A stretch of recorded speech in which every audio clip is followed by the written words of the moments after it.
নমস্কার বন্ধুরা, শিউলি রান্নাঘরে আপনাদের সকলকে স্বাগত। আমি শিউলি আজ আবার একটি নতুন রেসিপি নিয়ে চলে এলাম। আজ মাত্র দুটো জিনিস দিয়ে এইটা তৈরি হয়ে যাবে। মুড়ির নাড়ু বানাবো। তো মুড়ির নাড়ু অনেকেই পছন্দ করে। এটা চিড়ের নাড়ু হয়, খই দিয়েও নাড়ু হয়। তো মুড়ির নাড়ুটাও খুব সুস্বাদু লাগে। তো চলুন দেখুন কিভাবে বানায়। প্রথমে মুচমুচে মুড়ি নিতে হবে।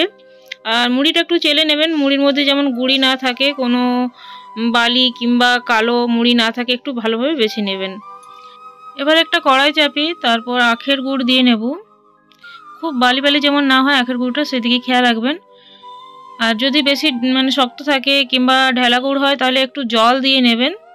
এবার এটা আমি একটু যতক্ষণ না চিটচিটে হচ্ছে বা একতার শিরার মতো হচ্ছে গুড়টা, ততক্ষণ জাল করে নেব। দেখুন এখানেই বুঝতে পারা যাবে যে ঠিক হয়েছে না হয়নি।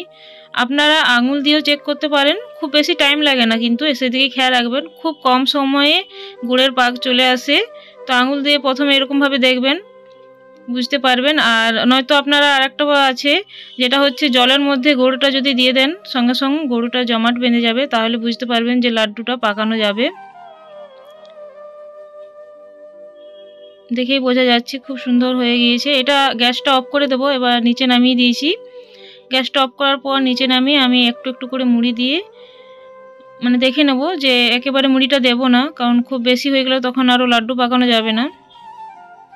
তো আর বেশি মুড়ি দেবে না, খুব ভালোভাবে আমি মিশিয়ে নেব। এবার খুব ভালো মতো মিশিয়ে নিতে হবে। আর হালকা গরম থাকতে থাকতেই লাড্ডুগুলো পাকিয়ে নিতে হবে।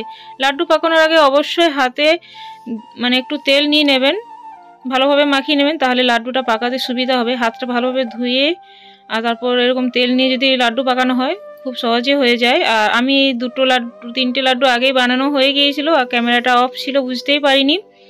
তো আমি এভাবে লাড্ডুগুলো পাকিয়ে নেব।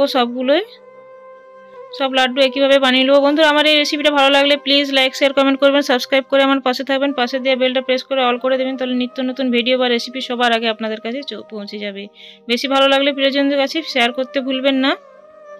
একই রকমভাবে সব নাড়ুগুলোই বানিয়ে নিলাম। খুব কম সময়ের মধ্যে তৈরি হয়ে গেল। প্লেটের মধ্যে সাজিয়ে নিয়েছি, খুব সুন্দর হয়েছে। আজ তাহলে আসছি বন্ধুরা, পরে একটি নতুন ভিডিও বা রেসিপি নিয়ে আপনাদের সাথে আবার দেখা হবে। ধন্যবাদ ধৈর্য ধরে আমার এই ভিডিওটা দেখার জন্য। Thanks for watching.